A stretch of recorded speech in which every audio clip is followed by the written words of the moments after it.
Sure, appreciate it again. Appreciate all you guys showing up today. Want to also talk about this week, which is a big week for us in terms of it's our mental awareness game. Once again, we're partnering with my great friend Rachel Barbeau and her I'm Changing the Narrative organization, along with Michigan State as well as the Big Ten, all taking part in raising awareness with mental health. Obviously, it's a cause that is near and dear to me, having been affected with mental health with my son Miko. I know Coach Tucker, Commissioner Warren, Rachel will be here all week taking part in PSAs that will be coming out in reference to this game, but I know Rachel's here today and glad that she'll have a chance to speak with you guys about that once I'm done.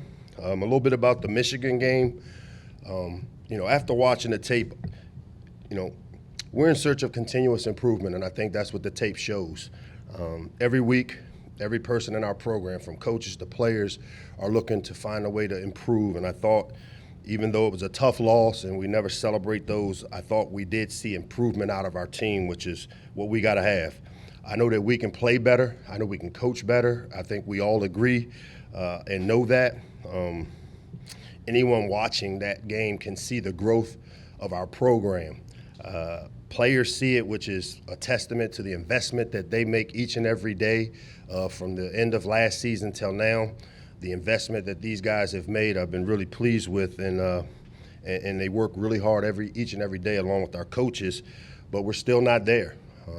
We stood toe-to-toe with the reigning champion, but we're still not there, so that means we got work to do, or still have work to do as a program. But I'm proud of the way that our guys have responded after the loss, the way they're preparing. We had a really good, energized practice yesterday. Obviously, Tuesday and Wednesdays are our really big work days where they play a major role in what happens on Saturday, and I like the way we've started and plan on facing a challenge. When you talk about Michigan State, well-coached team. I know Mel Tucker personally. I've known him a long time. The job he did a year ago with that team, and even where they are today, I know he's facing quite a bit of injuries, which has made it a challenge for us as we prepare, because I know that he's lost close to 4 to 7 starters possibly on defense. I know they've dealt with injuries on the offensive side of the ball. They've played 2 top 25 teams. They've had 2 losses to 2 top 25 teams, both Washington and Minnesota, which are undefeated. And so, when you look at their record, it's easy to say, hey, they're struggling. But when you watch the tape like we do as coaches, they've played 2 really formidable opponents, or have 2 losses to really two good teams. And so we expect them to come in here to try to get back on track here in the Shell this Saturday. And we've got to do everything we can and the things that we can control to not let that happen. They've got talent still on all 3 phases. They've got a great pass rusher on the defensive side of the ball. They got Reed back. The receiver is back. He played some last week.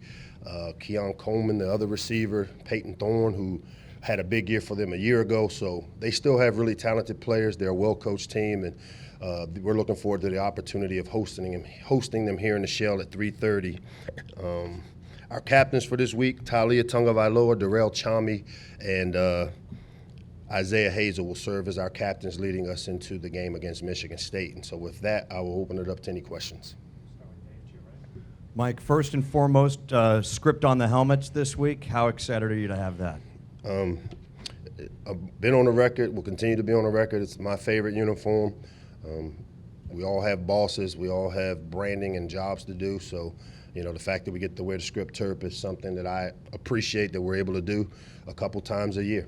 There's no chance of the other uniforms getting lost at all? Those outside of my wheelhouse. Specifically about the game, Peyton Thorne, he threw for 287 yards against you guys last year. What makes him special? Well, talented quarterback, has the ability to make plays with both his arm and his feet. A year ago, I know they had a big-time running back in Kenny Walker. They've got the Broussard transfer from Colorado, I think, who's also an excellent running back. Big, tall guy, makes all the throws. Been in this league a little bit, having transferred into Michigan State. So just the arm talent is there. From a health standpoint, how's Talia doing after being banged up a little bit against Michigan? And Also, that same question in regards to Rakim after banging his head against the field. Yeah, both those guys will be game day decisions. I'm going to stay right in line with every other coach in the Big Ten who doesn't disclose their injuries, and just we'll see what happens on game day. But I think they both are progressing nicely, but we'll have to make that decision as we move closer to the end of the week and see how they've prepared. Coach, can you give a critique of your own run game and how your offensive line is doing at this point? A critique of my own run game. For the year, for the last game, I'll just go with last game. well, it wasn't good enough. You know, we didn't run the ball efficiently enough to win the game, so it wasn't good enough. As I've said before, that was something that we've worked really hard on in the offseason, being able to have a complementary run attack to go with the passing attack. I think if you look at us for the course of the season thus far, I've been pleased with the direction we've headed, but when it came to last week and being able to run the ball efficiently, we didn't do it well enough to win the game. Hey, Coach, can you just talk about Brian Williams? You guys were really set up. Your guys were put in position pretty well against Michigan last week, and can you talk about the overall execution of the defense against the number 4 ranked team in the country? Yeah, I mean, I don't think any of the 3 phases a week ago, like I said, played well enough for us to win. If there's if there's any disappointment in last week, is that we wanted to go in and stop the run, and Blake Corum had his way with us, rushing for over 200 yards. The great part about it, though, is that the defense has continued to be opportunistic. They've created some turnovers for us last week that really helped us maintain, closing distance on the number 4 team in the country. I'm really happy with the job Bryant, the defensive staff, is doing in terms of the adjustments they make. If you look at the last couple of games, they've done a really good job of adjusting things after we see kind of how they want to attack us. So, again, we're still a work in progress where we need to create more turnovers. Our best players got to play well, especially in critical situations. But I do like the way that our defensive staff has given us a chance and prepared our defense to go out and play efficiently. And you said last week that you want to prepare your team every single game like you're playing Michigan, like you're playing Alabama, those big teams, and you were with Alabama, so every game that you guys played was the big game. So now that you guys are in conference play, how do you feel your team has responded to the way that you're trying to set them up every week? These guys are listening. They're buying in. They're bought in. Every game is a big game for us because it's our next, regardless of the opponent. And, I know that, and I'll go on the record to say that, when I talk about us not taking care of business, it's no disrespect to the other team because obviously for them to win the game, they played well. But I focus on the things we need to do to put ourselves in position to win. And when I talk about giving up cheap touchdowns and not, making the plays that are to be made, that's because we focus on us. We don't focus on really what the other team is doing. Now, obviously, we scheme and design a defense, offense, and special teams to try to take away the things they do well, but ultimately, the defenses, the offenses, and the special team schemes we come up with, they're designed to work, and it's a matter of us executing better than the other team. And we didn't do that the last game. We've had our share where we've executed really well in each 3 phase, and in our pursuit of perfection, we hope to put it all together this week for Michigan State. When you mention kind of going toe-to-toe with such a great team and with the players, do you lean into that at all in a way to give them confidence and know they can compete against these teams? And does that make this kind of early season loss feel different in any way than some of the ones you guys have had in past years? None of them feel good. A loss is a loss. To me, it's the thing that I like best is the way we're responding, the way we traveled after that loss.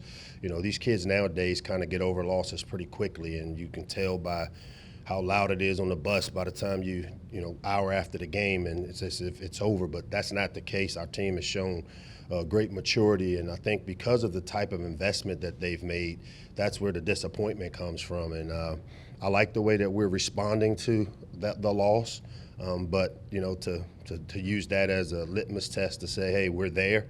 No, we still got a lot of work to do. We're still in the developmental stage of our program. We're still chasing, playing a perfect game and being able to execute at a high level to find a way to win games like that.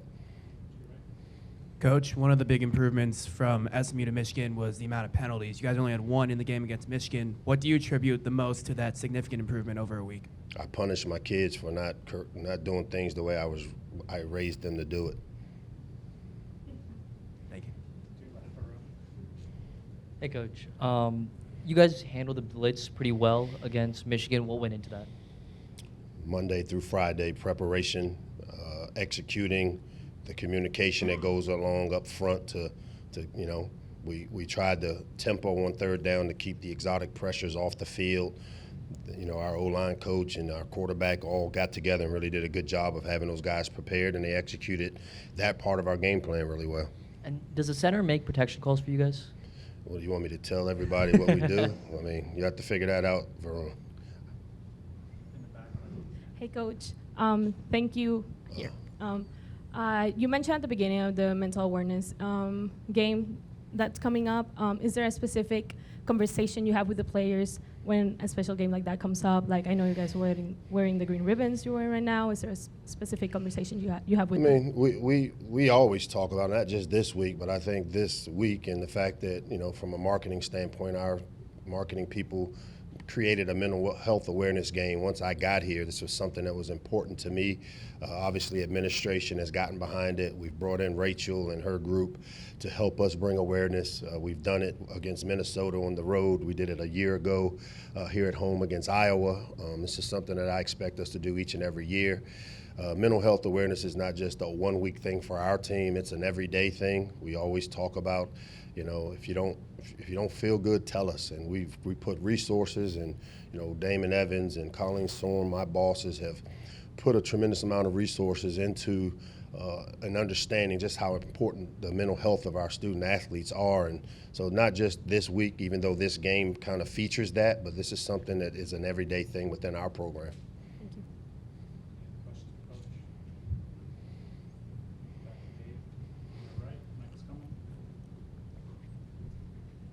You mentioned Michigan State's pass rush earlier. I think they're tied for the league lead in sacks. What makes them such a tough, pass rush? Yeah, they took the linebacker Weidman, and he was a linebacker. They put him down in pass rush. I think he has like 5 to 7 sacks right now.